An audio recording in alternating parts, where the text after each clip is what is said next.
Imagine a girl who was basically the original influencer of the ancient world. I'm talking about someone with so much style, drama, and power that 2,000 years later, we are still obsessed with her eyeliner. But here is the massive plot twist that most people get wrong. She wasn't just a pretty face sitting on a throne eating grapes. She was actually a total nerd, in the best way possible. She was a teenage genius who managed to wrap the most powerful men in the world around her little finger, not just with her looks, but with her brain. If you think your high school drama is intense, wait until you hear about the real-life Game of Thrones she lived through. Get ready, because we are about to spill the tea on the ultimate boss babe of history. Okay, let's get one thing straight immediately. Pop culture loves to show Cleopatra as this seductive beauty who just flirted her way to the top. But the reality? She was incredibly smart, like Harvard-level smart. By the time she was a teenager, she wasn't just scrolling through life. She was studying astronomy, mathematics, and philosophy. And get this, she was a linguist. While most rulers in her family didn't even bother to learn the local language, Cleopatra could speak at least 9 languages fluently. She was the first ruler in her family dynasty to actually speak Egyptian. Imagine being able to talk to diplomats, generals, and spies from different countries without needing a translator. That is true power. She controlled the conversation because she understood every word being said. Now, let's talk about her family. If you think your siblings are annoying, be thankful you aren't a royal in ancient Egypt. Cleopatra's rise to power wasn't handed to her. She had to fight for it. When her dad died, she had to share the throne with her younger brother. And let's just say they did not get along. Her brother actually kicked her out of the palace and sent her into exile. Most people would have given up, but Cleopatra? No way.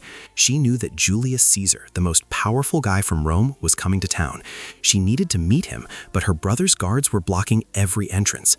So what did she do? She came up with one of the most legendary plans in history.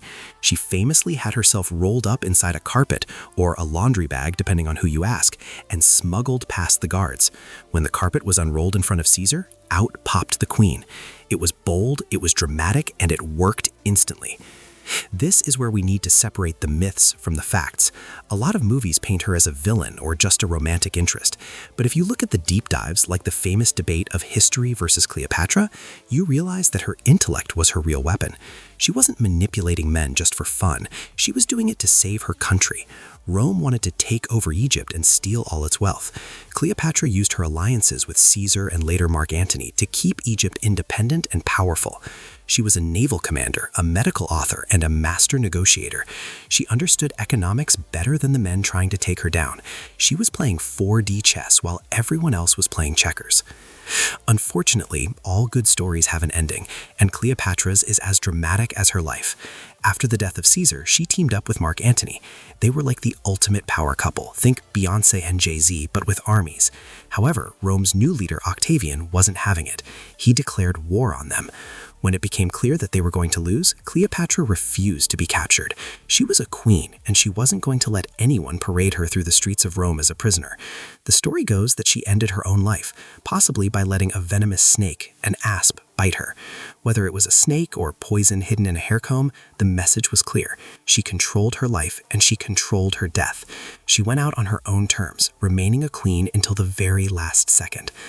So why do we still say "Yes, Queen" to Cleopatra today?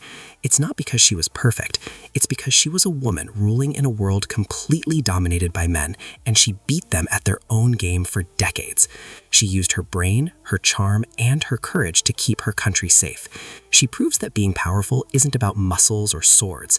It's about knowledge, confidence, and knowing your own worth. She is the definition of timeless energy. I hope this story inspired you to embrace your inner genius and confidence. If you enjoyed this journey back to ancient Egypt, please hit that like button. It really helps the video grow. And don't forget to subscribe so you never miss out on more amazing stories like this one. Thanks for watching Fairy Store Official.